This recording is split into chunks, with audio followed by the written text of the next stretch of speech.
The finance slide flips. Program elimination, boys basketball. Andre's boys go silent as Serena's name is called to the mic. If she speaks, she risks her career. If she doesn't, they lose the gym. Before we dive in, make sure to hit subscribe, tap like and share this video. The more voices we reach, the louder these stories become. And drop your city in the comments. Let's see where love finds us. The fluorescent lights hummed like a low choir above an empty gym, and Serena Whitfield told herself she was here for policy, not people. Her heels clicked time across the corridor, sharp, certain, practiced, until the double doors swung inward and spilled warm light over polished maple and faded free-throw arcs. It was 8:37 p.m. Lincoln West High was supposed to be locked by 8. Someone had missed the memo, and the school board's lead attorney intended to correct it. She saw him before he saw her, a tall black man in a worn Lions t-shirt and beat-up sneakers, working a wide push broom with the calm economy of someone who cared about results more than credit. Each stroke gathered rubber crumbs and tape slivers into a clean windrow along the sideline. He wasn't shuffling, he was tending. "Sir," Serena called, voice carrying like a whistle. "This building should be secured." He paused, looked up, and the gym changed temperature. Kind brown eyes, steady and alert, a smile that didn't angle for advantage. "Evening," he said, parking the broom against the wall. "I'm Coach Andre Lawson, assistant boys basketball. Janitor's home with a fever, so I figured I'd finish up." Serena adjusted the lapel of her tailored blazer over a soft cream blouse, aware of how the pencil skirt hugged her hips when she stopped moving. Thick, curvy, and unapologetic, she'd learned to make her body part of her armor, seams sharp, posture sharper. "Facilities handles cleaning," she said. "There are procedures." "Sure," he said easily. "Kids have 6 a.m. workouts. Thought I'd give them a fresh floor to land on." Something in the way he said it, no apology, no defiance, just a simple offering, loosened a knot she hadn't noticed in her chest. "Policy exists to protect the district," Serena said, falling back on script. "Liability after hours is on me," he said. "I signed the late access sheet. Principal has a copy." Of course he did. Serena's eyes traced the gym, folded bleachers, a rack of scuffed balls, a single water bottle beneath the hoop like a forgotten offering. "You shouldn't be here alone." He nodded toward the far door. "Security guard makes rounds every 20. You just missed him." Serena checked her watch, diamond-studded graduation gift from her father, and felt the tug of a dinner reservation she didn't want. 5 minutes, she said, more to herself than to him. "I'll verify your access log, and then I'm gone." "Take your time," Andre said, lifting the broom again. "I'll keep making the floor honest." She walked the sideline with her tablet, pretending not to notice the rhythm of his work, how each pass matched the grain of the wood, how he nudged grit from seams with the care of someone polishing a keepsake. She'd met dozens of coaches who loved the noise, the swagger, the Friday night heat. This man loved the quiet work before the noise. "Why coaching?" she asked, surprising herself. He glanced up. "Because somebody coached me when I needed it. Because teenagers tell you the truth even when it's messy. Because a gym can be a lighthouse." He shrugged, like it was obvious. "Because boys become better men when they learn to pass." Serena's mouth tilted despite herself. "That's poetic for a broom." He laughed, low, warm. "You should hear my halftime speeches." A squeak echoed from the entry. A thin freshman poked his head in, eyes wide. "Coach, sorry, I left my inhaler in my bag." Andre's broom was already down. He jogged to the rack, found the boy's backpack, and produced a blue inhaler like a magician with a dove. "2 puffs, he said gently, counting on his fingers.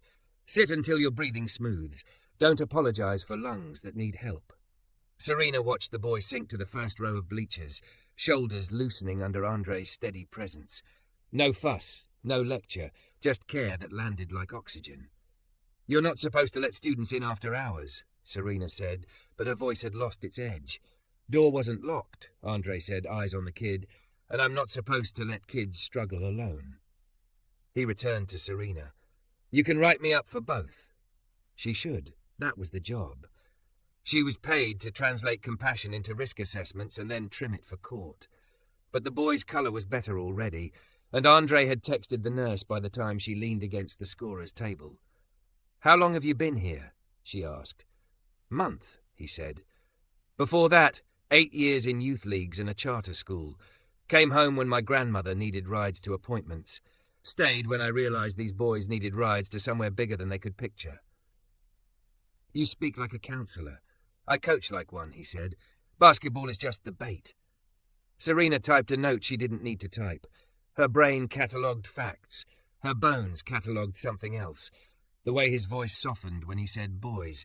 The way he looked at a dusty floor and saw a stage worthy of their effort. And you? He asked. What makes a person pick school law when corporate firms pay triple to argue about mergers? She thought of accolades that felt like receipts, of dinners where men measured each other in brands. Order, she said. I like turning chaos into sentences that hold. She hesitated, then added, and because someone needs to make sure public schools don't get steamrolled by private interests with better lobbyists. His smile deepened. So we're both in the caring business. I'm in the compliance business, Serena corrected, but even to her, it sounded thin. The freshman returned the inhaler. Thanks, Coach. See you at 06. Text me if you feel tight later, Jay, Andre said. Warm shower, early to bed, tell your mom I said hey. The boy left with a grateful wave, and silence bloomed again. Serena realized she'd stopped looking at her watch. You don't have to sweep, she said quietly. I know, he said. But I want the first sound they hear to be their own sneakers, not the sand they're dragging behind them. She pictured dawn cutting through high windows, a circle of sleepy faces, the soft squeak of hope. Her job file labelled the program underperforming. Her eyes were telling her something else. Show me your practice plan, she said. Now? Tomorrow, she amended, catching herself. I'll stop by after court. 3:30. He leaned on the broom, considering her with a frankness that didn't invade. I won't turn down help if it's real. What would fake help look like? Photos, speeches, a line in a newsletter. Boys are not line items. Something in her chest, long held, exhaled. I'll bring no camera, she said. Only a legal pad. He nodded once, like they'd struck a deal worth more than signatures. Then 3:30. She turned to go, then paused by the door. Coach Lawson. Yes, Miss Whitfield. It's Serena, she said, and the name felt like unbuttoning a top collar. Lock up when you're done. He raised 2 fingers in a casual salute. Floor will be ready to catch them. Outside, the hallway felt colder. She passed a bulletin board papered with homemade flyers, tutoring, a food pantry, an open mic night where admission was 2 canned goods. A life hummed here that didn't care about her dinner reservation at the club or the careful calculus of her parents' expectations. In the dark glass of the front door, she caught her reflection. Soft cream blouse, blazer fitted to a body built by early morning runs and late-night takeout. Thick, curvy, sexy, sure, and also tired in a way that diamonds couldn't fix. Her phone buzzed. A message from a man whose résumé fit her world like a glove. She swiped it away, surprised by the relief that followed. In her car, she stared at the gym's lit windows. She'd come to correct a policy. She was leaving with a question she couldn't brief into submission. What if order without purpose was just a tidy cage? Back inside, Andre finished the baseline and angled the broom toward the tunnel where Grit hid. He worked until the floor held the light like water, then stood at center court and let the quiet settle. Tomorrow, 15 boys would drag in 100 worries. Rent due, grades slipping, a father who'd been gone so long that anger was easier than hope. He couldn't fix all of it. He could offer a clean place to try. In her apartment that night, Serena set her legal pad by the door so she wouldn't forget. On the top sheet she wrote, Lincoln West, boys, not line items. She underlined it twice, then laughed at herself and underlined it again. She didn't sleep quickly. When she did, the dream that found her was simple. Sneakers squeaking in a dawn-bright gym, a broom's last soft pass, and a voice, steady, warm, saying, We start where we are and move together. The next afternoon, a thin autumn sun poured through Lincoln West's front windows, and Serena arrived 5 minutes early with a legal pad tucked under her arm and her hair pulled into a no-nonsense twist that never quite tamed a few rebellious strands. She'd switched the courtroom heels for ankle boots and a dark skirt that moved when she walked. The security guard at the sign-in desk did a double take at her name. Board attorney, right? He said, flipping the clipboard around. Coach Lawson's already in there. Been in since 3. Thank you, Serena said. She wrote her name, the time, and found her pulse climbing for no reason she was ready to admit. Down the hall, the gym hummed with a different energy than last night's hush. Squeaks, laughter, the thud-thud-thud of balls in synchronized drills. Andre stood at centre court with a whistle at his chest, voice even, hands demonstrating footwork, drop step, pivot, balance. 14 boys mirrored him in staggered rows, faces set with the concentration of kids who wanted to be seen as capable. Serena slipped onto the lower bleacher. She meant to take notes, but the first thing she wrote surprised her. Calm is a skill. Malik, Andre called to a tall junior whose growth spurt had outrun coordination. Sit in your hips. Your power's up top, but the ground is where your control lives. Malik tried again, clumsy, turning clean. Andre nodded, then moved without theatrics to the next need. He wasn't hunting mistakes, he was hunting teachable moments and meeting each with a sentence that landed like a hand to steady a shoulder. A ball skittered towards Serena, bumping her boot. She caught it reflexively and passed it to a wide-eyed freshman with braids and a too-big jersey. "Thank you, ma'am," he said, cheeks flushing. "What's your name?" Serena asked. "Ely." "Nice hands, Ely," she said, and the boy stood taller. Andre's gaze flicked her way, warm recognition sparking under the whistle. He gave the tiniest nod as if they were co-conspirators in a secret mission. Show up for these boys with whatever you had. They scrimmaged. It wasn't pretty. Missed layups, a botched outlet, 2 boys jawing until Andre stepped between them with a palm down and a look that said not today. "Reset," he told them, no heat in his voice. "We communicate in solutions. Red 5, you call the screen. White 12, eyes up before you dribble. Play the next play." Serena's pen moved, surprised again by where it landed. He teaches repair instead of shame. 20 minutes later, he blew the whistle and gathered them in a loose circle. "One thing you did well," he said, pointing around. "One thing you'll do different tomorrow." They went around, boxed out, kept my cool, we'll use my left, we'll stop gambling for steals, until the circle hummed with honest self-assessment. A lanky sophomore hung back afterward, fiddling with frayed laces. Andre crouched to eye level. "What's up, Coop?" "My mom says I can't come to morning practice no more," the boy mumbled. "Says gas is too high to drive me and I can't walk in the dark." "Okay," Andre said, like Coop had announced the weather. "We'll work afternoons harder. I'll text you footwork to do at home in the kitchen. Towel under your pivot foot so you don't tear up the linoleum. Video me after homework. I'll send notes back." Coop blinked. "For real?" "For real," Andre said. "We find another door when one shuts." Serena felt something in her tighten and then soften. She'd spent years writing policies to close loopholes. She was watching a man turn a loophole into a doorway. "Water," Andre called. Boys scattered to the sideline jugs and sat in a clump, phones out, timers set for a strict 2 minutes. Andre walked to the bleachers. Up close, faint sweat darkened his collar. The light caught a scar at his jaw that suggested a teenage bike fall or something harder.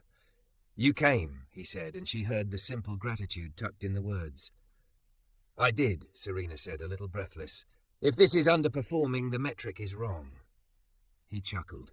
"Scoreboard still matters." "It does," she conceded, "but so does this." She gestured at the circle of boys at the order forming from chaos. "You're building muscle I can't measure." "I'll take help measuring," he said. "We need winter practice gear and 2 new ball racks. We need bus passes. We need 50 feet of fresh tape for ankles that refuse to believe in moderation." "I can't write checks," Serena said automatically. "I didn't ask for a check," he said simply. "I asked for a map that she could do." "There's a district policy on school-based gifts. If we create a participation fund housed under the booster umbrella, designated for transportation and equipment, we can accept small donor money without tripping audit flags." She tried not to notice his eyes when he listened, how he made focus feel like warmth. "We'll need a treasurer who isn't you, a simple ledger template, and a cap per student." "You just handed me bus passes," he said. "Not yet," she said, but her smile was back and she liked how it felt on her face. "I'll draft a framework. Principal Chavez signs, your boosters adopt it, finance blesses it. I'll try to keep the form under 3 pages. "Mercy," he said, hand to heart. The water timer chirped. "Back to it," Andre told the boys. To Serena, "Stick around for film?" "I have a call at 5, she said, thinking of the partner who measured her life in billable increments. "I can give you 15. He set up a projector on a rolling cart so ancient it squeaked like an old man telling stories. Clips flickered, defensive rotations, space, bad angles corrected with circles in dry erase blue. Andre paused on a freeze frame where Malik had lunged and lost balance. "What are your feet saying here?" he asked. "That I panicked," Malik muttered. "That you cared enough to move," Andre corrected. "Next time, care smarter. Sit down, slide, keep your chest between him and home." Serena's phone buzzed. A text from her mother. "Club dinner 7. Dr. Brennan's son is charming. Wear the emerald dress." She turned the phone face down. After film, boys filtered out in noisy 2s and 3s. One hung back, Eli, the freshman from yesterday. "Coach," he said, twisting his fingers. "My little brother wants to try out next year, but my mom says shoes cost too much. Should I tell him to just play at the park?" Andre's answer came without performative heroics.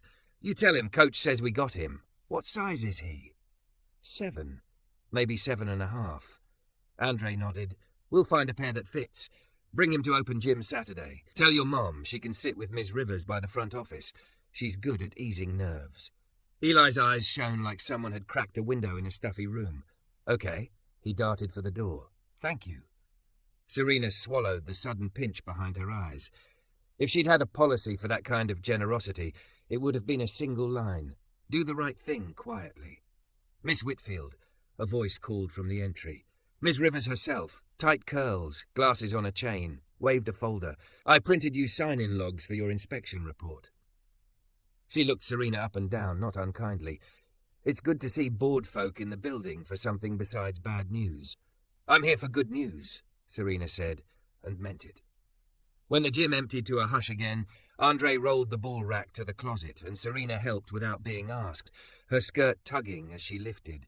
He noticed, glanced away like a gentleman who had eyes and used them carefully. She was unexpectedly grateful for that respect. "Coffee?" he asked, casual, like they were colleagues at the same kind of job. "There's a diner down on Maple. Their pie is an argument ender." She wanted to say yes. She also knew if she didn't make the 5 o'clock call, the partner would ask if she'd been abducted by a goals-averse cult. "Rain check," she said, and felt the ache of it. "But tomorrow, after practice, I can meet about the participation fund. I'll bring a draft." "I'll bring pie to the table," he said. "We can negotiate over crumbs." They reached the doors. The hall beyond was dimming with early dusk. Serena turned her phone back over and watched the tiny hurricane of messages flare. Mother, partner, dinner reminder. She didn't open any. "You okay?" Andre asked softly. Serena surprised herself with honesty. "I don't know," she said. "My life is very scheduled. Today felt unscheduled in a way that mattered." He studied her face with that unflinching gentleness that had unsettled her the first night and was becoming something she craved. "Sometimes a schedule is a cage with calendar invites," he said. "Sometimes it's scaffolding. Only you know which one you're standing on." She laughed, the sound a little wobbly. "Do you always talk like a benevolent therapist with a whistle?" "Only Tuesdays through Fridays," he said. "Saturdays I do laundry and watch cartoons with my nephew." "Noted," she said, and reached for the door. He caught it for her, fingers brushing hers for the briefest second. Warmth shot up her arm, not dramatic, just real. When the door swung open, a gust of cool air reminded her she in fact a physical person, not only a set of bullet points and credentials. "Tomorrow," she said. "Tomorrow," he echoed, as if the word itself was a promise they could both live inside. She walked to her car, boots tapping a slower rhythm than the day before. In the rear view, the gym's windows glowed like a lighthouse.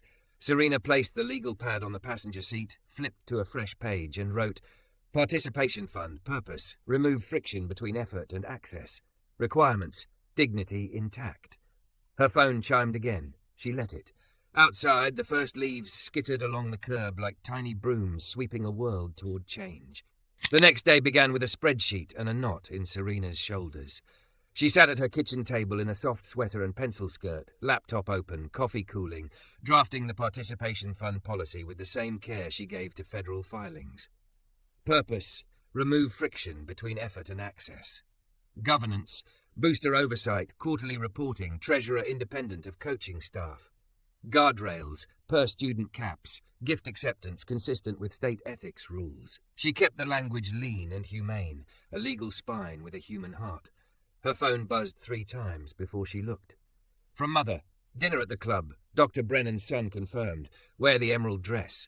From Partner. Donor compliance review moved up. Be available at 5. From Unknown. This is Miss Rivers. Heard you're cooking up something useful. Come hungry. Serena smiled despite herself. She saved the draft, printed 3 copies, and left her apartment with a legal pad under her arm, boots brisk on the sidewalk. Lincoln West's foyer was bustling, a tide of kids and noise. Miss Rivers met Serena at the office window and slid her a cup of cafeteria coffee like it was contraband. It's terrible, she warned, but it's hot. I've had worse in depositions, Serena said, accepting it gratefully. The gym pulsed alive when she pushed through the doors, thudding balls, sneakers singing on wood, Andre's whistle punctuating instruction. He clocked her immediately, that quick lift at the corner of his mouth doing something to her posture she refused to name. Circle, he called, and 14 boys folded into a rough ring, chests heaving, eyes bright. Gratitude minute. One thing you appreciate, team or life, then get water. Coach brought tape for my ankle, Malik said. Miss Rivers made me a sandwich when I forgot, Eli added. My mom worked a double and still came to my game, another said, voice small but proud. Gratitude lives where excuses try to, Andre said. Drink up. As they scattered, Serena held out the folder. Draft, she said. Short, I promise. Bless you, he replied, glancing at the header like a man who recognized a lifeline. He signalled to Principal Chavez, compact, watchful, a lanyard heavy with keys, who joined them at the bleachers. Serena walked them through it, crisp and clear, keeping jargon on a leash. Booster hosted, district compliant. Cap is $50 per student per month. Bus fare, practice gear, tournament meals. Donations logged with a simple ledger. Quarterly report to finance. The treasurer signs disbursements. Coach can't. That protects you. Chavez skimmed, brow lifting. You wrote this for us or for a textbook? For you, Serena said. Textbooks don't ride the 6 a.m. bus. Chavez's smile was brief and genuine. We've needed this for years. You'll need a vote, Serena added. Booster meeting. I can attend to answer questions. We meet tonight, Chavez said. 7. Serena hesitated. 7 was a minefield of club dinners and partner calls. I'll be here, she heard herself say, and a small, fierce satisfaction bloomed. Andre tucked the folder under his clipboard. You just traded your emerald dress for math worksheets and lukewarm coffee, he teased. Emerald is overrated, she said. Pie is eternal. He laughed, but his eyes were soft. Film in 20. You sticking? I can give you 15, she said, then checked her watch and did the rarest thing she did as an adult, changed her mind in favour of what mattered more. Make it 30. During film, a sophomore nicknamed Coop misread a screen and turned the ball over on screen. He covered his face with his jersey. Andre paused the frame. What's the story here, he asked. I panicked, Coop mumbled. Nope. Andre said, you guessed. We don't guess. We read. Eyes on hips, not the ball. Hips tell truth. He rewound, slow-mo, the set clicking into coherence. See it? Coop nodded, hope creeping back in. Serena wrote it down. Teach them where truth lives. After practice, as boys knelt to untie shoes and the gym exhaled into quiet, a woman in scrubs stepped through the side door, worry etched between her brows. Eli lit up. Ma, this Miss Whitfield, he said. She helps the board. Coach says, Ma'am? Serena greeted, standing. The woman's shoes were hospital cheap. Her eyes were clear and tired. I'm Serena. We're creating a small fund for transportation and equipment. No red tape, just dignity. Your sons won't miss because of bus fare or shoes. The woman blinked at dignity, like she hadn't heard an official say it out loud in a long time. I got 2 boys and 1 car that don't always start, she said. Questions. Who sees what I sign, and what you'll expect back? Only the treasurer and the principal, Serena said. Expectation, show up and try. That's it. The woman's mouth trembled and then steadied. Then thank you, she said, for saying it plain. When they left, Andre leaned back on the bleacher, the smallest release of tension visible in his shoulders. This is more than paper. It should be, Serena said. Her phone buzzed, a stack of notifications like a slot machine. Mother, where are you? Partner, need you at 5. Jessica, club at 7, yes? Serena silenced them all and looked at Andre.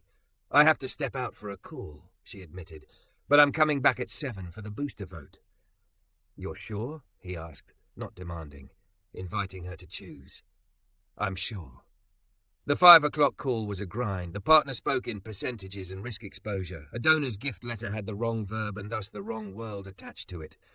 Serena offered fixes, pulled statutes from memory, did the part of her work that was choreography and chess.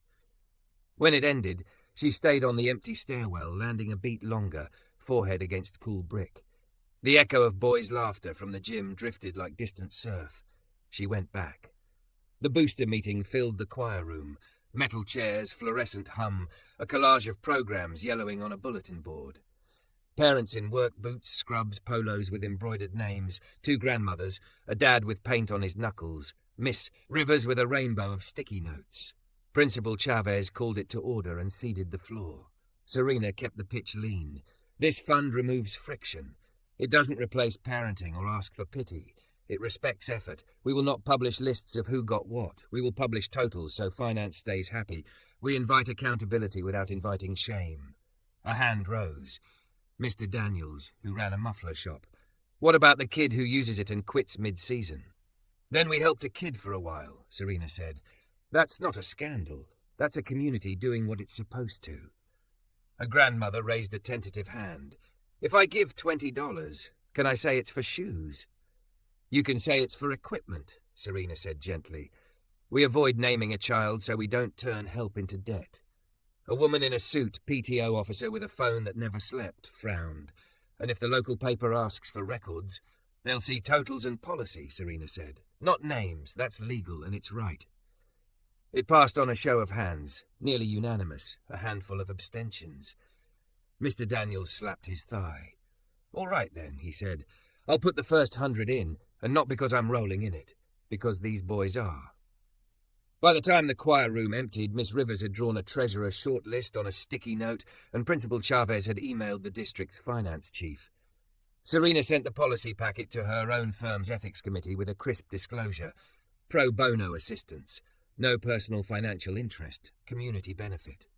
At the Maple Diner, Andre slid into the booth with a grin and 2 plates of apple pie that steamed like a small miracle. Serena's hair had softened from its twist. A rebellious strand framed her face. She'd changed nothing else. Not her skirt that hugged her figure. Not the calm that made people tell her the truth.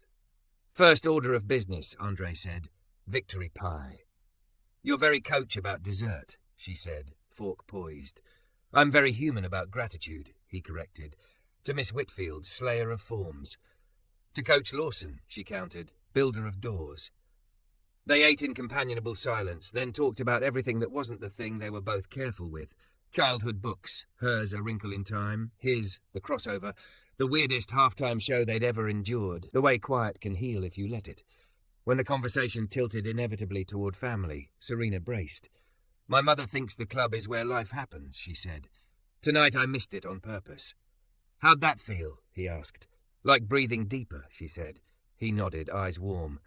My grandmother always says, choose the room that grows your soul. I chose the choir room, Serena said, and they both laughed, a relief valve hissing open. Her phone lit the table blue. Mother, are you ignoring me?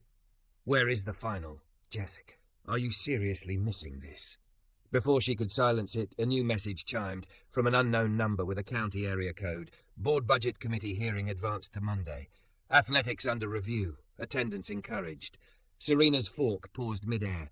They moved the hearing, she said. Andre didn't flinch. So we'll be there, he said, with data and parents and truth. Truth lives in hips, she murmured, and he grinned. They split the check. He tried to argue, and she refused, the kind of small negotiation that felt like respect. Outside, the night was crisp. The diner's neon hummed like the gym's lights had hummed the night they met. At Monday's hearing, Serena said, they'll talk about numbers. I'll talk about boys who breathe easier because they belong to something. And I'll bring the boys, he said. The ones who can speak for themselves. The ones who can't yet. They stood by her car a heartbeat too long. He didn't reach for her hand. She didn't step away. The space between them felt like a safe promise. Tomorrow? He asked. Tomorrow, she said, and meant it with her whole unruly heart. Saturday started with the sound of sneakers on wood and the thwip of nets that had seen better decades. Open gym wasn't on any official schedule, but half the team showed up anyway because Andre did. Serena slipped through the side door with a tote bag that looked like it belonged at a board meeting and not in a gym. Inside were spiral notebooks, rolls of athletic tape, and a stack of bus cards Miss Rivers had secured now that the participation fund had a ledger. Andre spotted her from the lane. That quiet lift at the corner of his mouth landed like sunrise. "You're early," he said, jogging over, breath visible in the cool morning air. The building never quite shook. "So are you," Serena answered. She wore dark jeans and a fitted black sweater that curved where she curved. Her hair was down, a soft wave that made her look less like a closing argument and more like the person who'd written dignity intact on a policy line. "Coach!" Eli barreled up, dragging a smaller boy in a hand-me-down jacket. "This my brother, Gabe, 7.5. I checked twice." "Good check," Andre said, crouching to Gabe's height. "You like to play?" Gabe shrugged in the universal language of boys, trying not to want too much. Serena knelt, the tote whispering open. "Let's see if these fit," she said, producing a pair of gently used size 8s Miss Rivers had rescued from a closet. Gabe slid them on and blinked as if they were glass slippers disguised as rubber and laces. "Walk," Andre coached. "Then hop, then stop and listen to how the floor sounds when you stop." Gabe obeyed, tiny squeaks answering like applause. Eli swallowed hard and looked at Serena with a gratitude too grown for 14.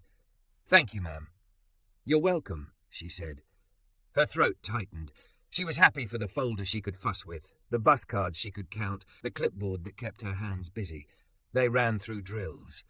Serena set up a table near the bleachers with sign-up sheets for Monday's budget hearing. Parents willing to speak, parents willing to show up and clap, alumni who could put a sentence around what the gym had given them. Miss Rivers arrived with muffins and a cash box, already mothering half the room with a glance. "Your handwriting is on the policy," she murmured to Serena. "Make sure your name is on the room Monday." "I'm not sure my firm will love that," Serena said, and the words tasted like fence wire. As if conjured, her phone buzzed. "Partner, appearance of bias concern. If you plan to address the board Monday, recuse from any legal advisory on athletics and send me your conflicts memo by noon. Also, consider optics." She stared at the screen until the letters looked like static. Andre blew the whistle, dismissed the boys for water, and joined her table. "Bad news?" "Predictable news," she said. "If I speak as a citizen, I can't advise as counsel. They're calling it a conflict. I call it a boundary with a pulse." "What do you want to do?" he asked, not "what should you do?" An important difference. "I want to speak," she said. "I want to put a face on a budget line. I want to turn numbers into names and make them stick." "Then we plan for both," he said. "Who covers legal if you recuse?" "Carrie Lowell can sit in," Serena said, already moving pieces around in her mind. "She's good and she listens." Andre glanced toward the court, where Malik was showing Gabe how to dribble without breaking the ball or his spirit. "Bring Carrie to practice," he said. "Let her listen with more than ears." By noon, the sign-up sheet was a patchwork of tidy loops and blocky scrawl. "We'll send talking points," Serena told Miss Rivers. "Keep them short. Don't tell the board everything. Tell them one thing the board can't forget." "Like that kid who brings his sister to the sideline because daycare closes early," Miss Rivers said. "Or the boy who learned to count by 5s on the scoreboard because numbers made more sense when they meant points." "Those," Serena said, writing as fast as her heart beat. Outside, the sky was brittle blue. Serena's mother called as if she could smell chalk dust from across town. "Lunch at the club in 30, she announced. "Dr. Brennan's son has reservations, and I will not be embarrassed." "I can't," Serena said. "Open gym. Booster logistics." "You're an attorney, not a PE assistant," her mother said crisply. "Whatever this community crawl you've started is, it's costing you opportunities." "It's buying me a life," Serena said before she could dress it up. A brittle silence. "Then we'll discuss this when you're less emotional." The line went dead. Serena stared at her reflection in the dark phone screen. Flushed cheeks, a strand of hair refusing to obey, eyes that looked unsettlingly alive. She shoved the phone in her bag and went back in. By evening, they were at Maple Diner with a flurry of napkins, a pie order, and a laptop perched between salt and sugar like a strange altar. They built the hearing packet together. 1 page of budget context, 1 page of outcomes, attendance up, GPA up, office referrals down, 1 page of quotes that did the work numbers couldn't. Andre dictated between bites. Use Jamal's, the one about Coach made me believe I could be the kind of man who shows up. And Miss Wilson, the grandmother who says the gym gave her grandsons a place to put their Saturday. They looked at each other over cooling coffee, a current running underneath the headlines they were writing. He didn't reach for her hand. She didn't need him to. Sunday morning, Serena attended a church service she hadn't planned to. Andre texted a flyer. The team was helping at a community breakfast afterward, and she went because the flyer said, "All are welcome," and she wanted to test the sentence. The sanctuary was warmer than the club ever managed to be. Afterward, she found herself at a folding table, ladling eggs, while Ms. Rivers stationed kids with aprons at every juice cooler. Andre moved among tables like he moved among practice lines, listening, reminding, laughing softly. Jessica arrived at noon in sunglasses and a tight smile. "I had to see the circus," she said, pulling Serena aside between pancake refills. "The group chat says you're playing social worker now." "I'm standing in a room that smells like syrup and kindness," Serena said. "I've called worse things networking." "What about Monday?" Jessica pressed. "Optics, Rena. You know how fast the internet moves. 1 photo of you holding a ladle and they'll say you're angling for office or hiding a scandal." "Let them say what they want," Serena answered, surprised by the steadiness in her voice. "My work will speak louder." "Which work?" Jessica asked, too sharp to be purely concerned. "The job that pays you 6 figures? Or this, whatever this is with the coach?" "This with the coach has a name," Serena said. "It's respect." She didn't say love, not yet. But the word sat quietly between her ribs, listening. Sunday evening, Serena drafted her public comment like a legal brief written to a heart. 90 seconds was an insult and a gift, too short to meander, exactly long enough to name what could not be cut without consequence. She read it aloud to the empty apartment. The sentence about seeing a boy settle his shoulders when a grown-up said his name right. The sentence about budgets being moral documents that reveal what we honor. The sentence that ended simply, "Please choose to honor effort." She saved it and closed the laptop on a future she couldn't yet see. Her phone buzzed. Andre Jim. 1 more sweep before Monday. Could use company. She went, boots echoing in a building that had become both stage and sanctuary. The lights hummed their familiar hymn. Andre was already at centre court, broom in hand, a small hill of grit and confetti-fine dust waiting for the dustpan. "You don't have to do this," she said. "I know," he said. "That's why it matters." He nodded at the far sideline. "Walk with me." They moved in slow parallel, his broom laying down clean lanes, her presence laying down something he hadn't known he needed. "You ever worry you're just someone's good story?" he asked softly, eyes on the floor. "Something to post about and forget?" "All the time," she admitted, her honesty surprising both of them. "I'm tired of performing usefulness for people who measure care in tax write-offs. I want the kind that shows up with tape and shoes." He stopped sweeping and leaned on the handle, looking at her like a man who had decided to tell the truth as a rule. "I used to think I'd take a college assistant job," he said. "More money, nicer buses. But my sister got sick for a while, and my nephew needed rides, and the only thing that felt like winning was showing up. Sometimes I wonder if that makes me small." "It makes you exactly my size," she said, and her voice went rough at the edges. "I don't want bigger. I want truer." He smiled then, slow and sure, like a door swinging on oiled hinges. "Tomorrow they'll talk about cutting," he said. "We'll talk about building. Either way, we'll say it plain." "Either way," she echoed. The space between them felt charged and calm, like air just before rain.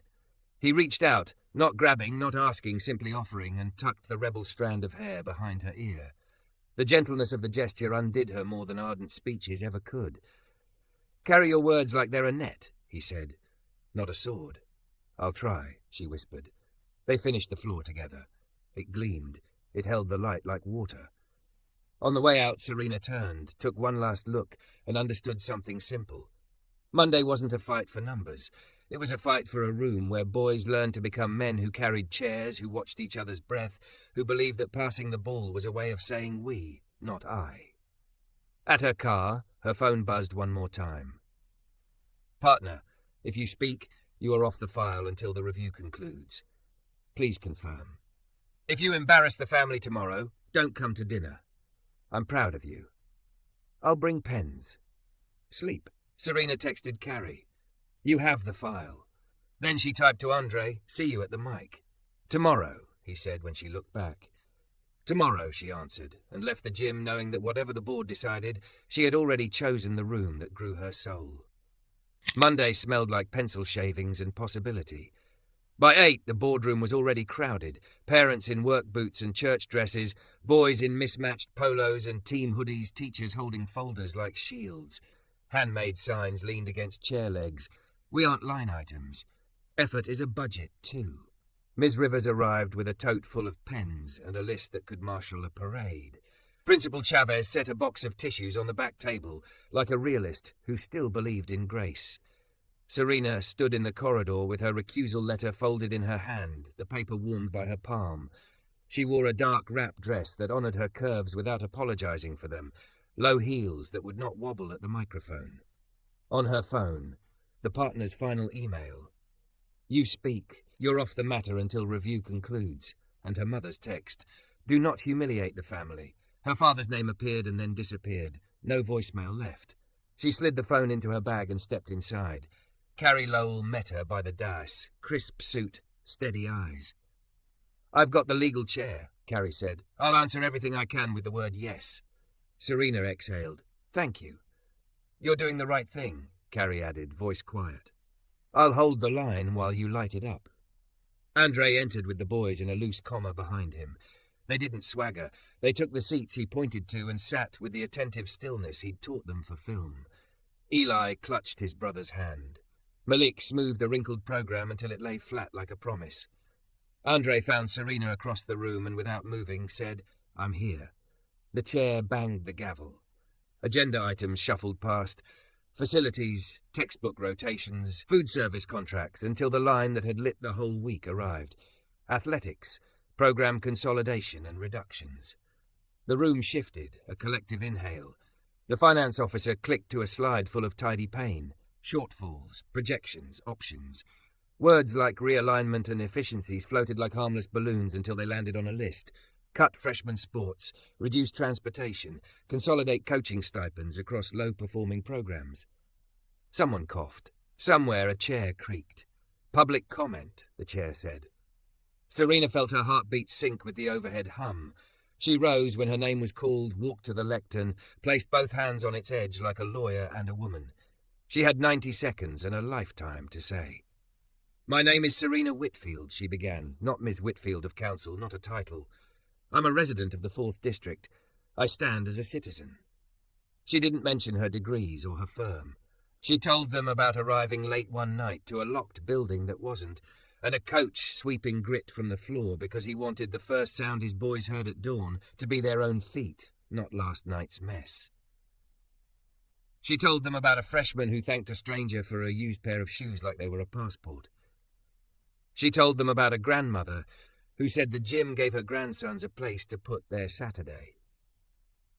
Budgets are moral documents, she said, voice steady, low. They show us what we honor. I'm asking you to honor the muscle these kids are building that doesn't show up on box scores. Self-control, repair, the radical skill of belonging. Don't call efficiency what is really abandonment. Choose to be the adults who keep a door open. The red light blinked. She glanced at Carrie, who nodded. Serena finished with a sentence that had arrived in her kitchen last night and wouldn't let go. Please don't balance the books on the backs of boys who have learned to carry each other. She stepped back. A quiet rolled through the room, then hands, soft claps growing into more. The chair rapped again, not unkindly. Order. Others came.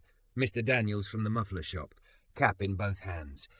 Coach Lawson made my son shake hands with the kid who beat him and say good game like he meant it. The first time, my boy cried in the truck because he did. I'd like to keep paying taxes for that kind of lesson. A nurse in scrubs spoke about the night shift and a lighted gym that kept her son away from the street where the night also lived. A quiet boy with a stutter read from a card, I was angry. Now I run lines when I want to throw a punch. Eli's mother, voice trembling, told them a coach had known her boy's shoe size by heart before he knew his test scores. Halfway through, Serena felt movement at her shoulder. She turned to see her father slip into the aisle. Silver hair, a suit that understood boardrooms, a small paper cup of watery coffee in one hand like an offering. He didn't speak, didn't nod. He stood. When the chair called for final comments, Andre rose. He didn't take the lectern. He turned to the boys instead. "Stand with me," he said. They did, a line of different heights and worries, shoulders squaring as if they'd practiced this too. "I didn't come to ask you for pity," Andre said, facing the board at last. "I came to introduce you to a room of young men who are learning how to be somebody's teammate before they try to be somebody's hero. If you cut freshman sports, you don't save money, you delay belonging. If you cut buses, you don't cut cost, you cut legs." His voice didn't rise. It deepened. "If you need metrics, here are mine. Since September, attendance up 9% among my roster.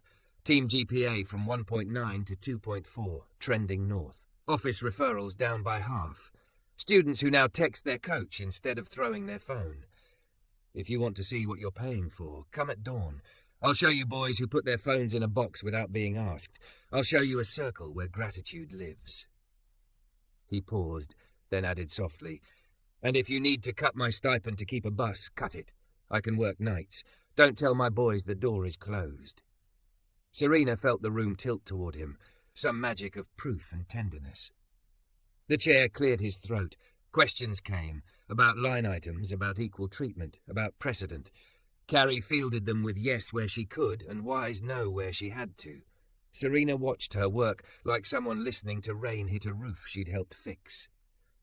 The board went to recess, then returned with an amendment that split the difference on paper but not in spirit. No cuts to freshman sports this year.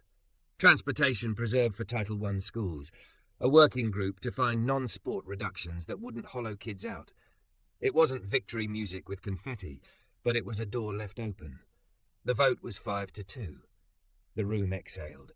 Applause broke like surf. Someone cried. Ms. Rivers hugged people indiscriminately and then pretended she hadn't.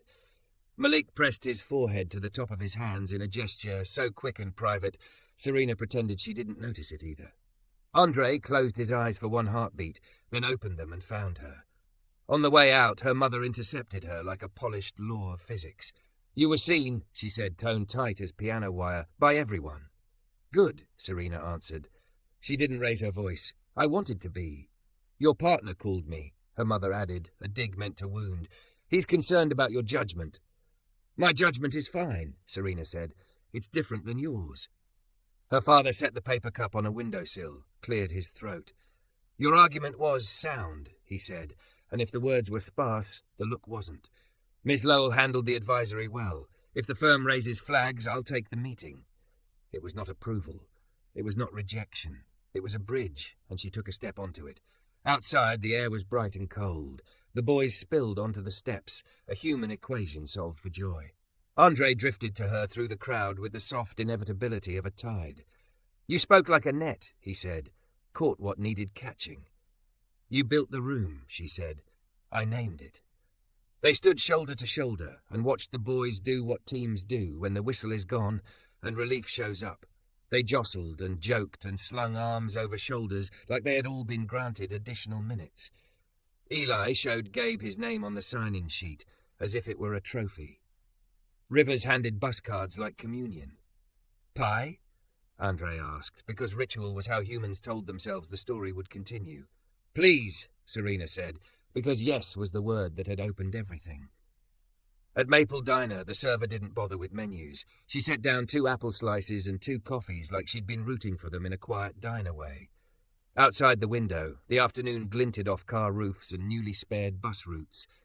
Inside, the chrome napkin holder reflected a sliver of Serena's face, less tidy than her mother liked, more alive than any mirror at the club had ever managed. "I'm off the file," she said, stirring cream into her cup. "For now." "You'll land," Andre said, on purpose. "I think I already did," she said, and it wasn't bravado. It was relief. They ate, and the quiet between them felt like a small house with the porch light on. After, they walked back to the school, because habits don't break just because a vote goes your way. The gym was dark when they stepped inside. Andre flipped only the corner lights. The court glowed in triangles. He pulled a broom from the closet and, without speaking, handed her the dustpan. "You know we could hire this done," she said, voice echoing in the half-light. "I know," he said. "That's why it matters." They worked. The floor caught the light like water.